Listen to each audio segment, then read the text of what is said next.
Hello guys, good day. So meron na naman po tayong bariyang yun dito. At ang gagawin natin ngayon ay magko-coin update po tayo. Ayan, meron po tayo dito 5 piso coin BSP series. Year 1999 po ito. At bali 3 piraso po. Ayan.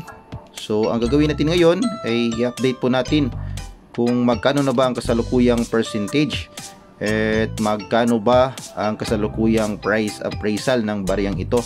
So tumaas ba ang percentage at nananatili bang semi hard to find ang bariyang ito at tumaas ba ang kanyang price appraisal.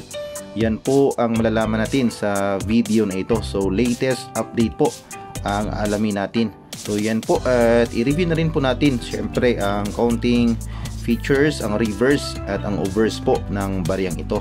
At bago po natin yan simulan ay mag-intro muna tayo.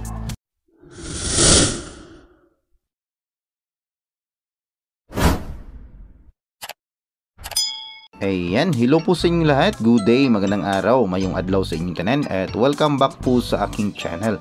Kumusta po kayong lahat? Sana po ay nasa mabuti kayong kalagayan. So for today's video nga po ay magko-coin update po tayo. At meron po tayong barya dito. So 5 piso po na year 1999. So sa video na ito ay malalaman natin ang latest update po ng baryang ito. So nagmahal na kaya ang year 1999?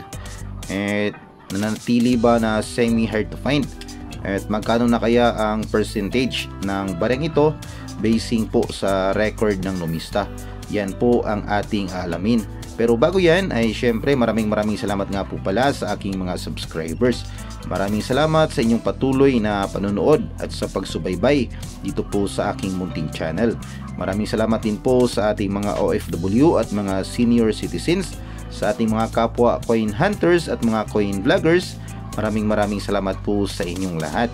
At kung bago ka pa lamang po sa aking channel at gusto mo ang mga video na katulad nito, ay huwag mo na rin kalimutang mag-like, mag-comment, mag-share at mag-subscribe.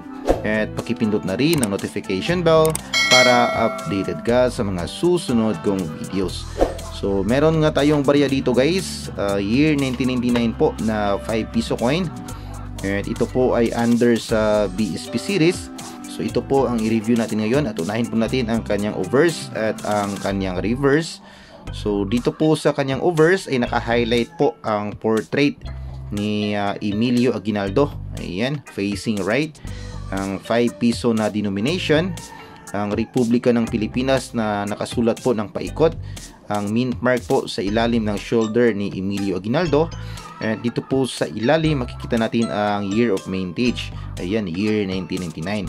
Dito naman po sa edge nya makikita po natin ang scallop border. Ayan, yun pong may garang-garang. Yan po ang scallop border. So yan po ang makikita natin dito sa kanyang overs or sa kanyang harapan. At dumako naman po tayo dito sa kanyang reverse. So dito po sa kanyang reverse po ay naka-highlight ang dating silyo po ng BSP ng Bangko Sentral ng Pilipinas. So yan, nandito pa rin po ang scallop border dito sa bandang gilid. Yan, paikot po ang Bangko Sentral ng Pilipinas na nakasulat ng paikot. Ang year 1993 dito sa ilalim. Ito po ang taon na na-establish po ang Bangko Sentral ng Pilipinas. So hindi po ito yung year of mintage. Dito naman po sa loob po makikita natin ang gear. Ayan. Dito sa bandang itaas makikita natin ang araw at bundok. At sa ilalim ng part po makikita natin ang sagisag ng watawat ng Pilipinas na may araw at 3 bituin. So yan po ang naka-feature or makikita natin dito sa kanyang overs at dito po sa kanyang reverse. So 5 piece coin under sa BSP series at year 1999. So ang baryang ito po pala ay non-magnetic po. Yan. Di po ito dumidikit sa magnet. Ito po ay gawa sa nickel brass. So non-magnetic. So meron tayo dito 3 piraso. Yan, although magkapareho po ang mint year ng baryang ito, eh medyo magkaiba po sila. So ito po yung sinasabi po or tinatawag ng iba na fake niya na 5 piso. Yan, mapapansin nyo po medyo bolder po ang kanyang mga text. Yan, compared po sa isa. Yan, yung year 1999 po niya, ang Republika ng Pilipinas. Yan, medyo bolder, pati na rin po yung kanyang mint mark. Yan, at dito sa kanyang reverse ay medyo manipis naman po ang kanyang gear. Yan, pansin niyo po yung gear. So, magkaiba po talaga ang katangian ng baryang ito. So, sinasabi po ng iba na peke daw itong 1999 na ito. At ito naman pong isa ay toned coin. Yan, may mga collector din po na mahilig mag-collect ng mga toned coin. Yan, or dirty coin kung tawagin. Yan, kasi maganda din po kasing makabuo ng series nito. Yung mga toned coin lahat po from 1995 up to sa year 2017. So ayan guys, 3 piraso na year 1999. Magkaiba po yung itsura.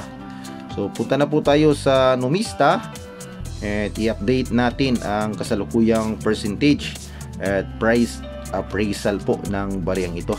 So ayun po dito sa Numista, may isang uri lamang po ang year 1989 at ang kanyang kasalukuyang percentage po ay 2%.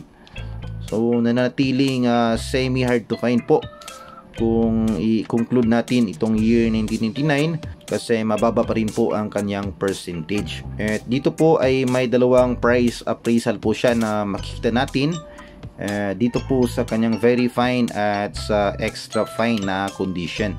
So dito po sa kanyang very fine na condition ay tumaas lamang po ng 0.40 centavos. 5.40 po ang kanyang kasalukuyang price appraisal. At dito po sa kanyang extra fine na condition ay medyo malaki, 22 pesos na po ang kanyang kasalukuyang price appraisal. So ayan guys, nakakapagtaka rin po itong year 1999. Although mababa po ang kanyang percentage, ay medyo mababa naman ang kanyang price appraisal.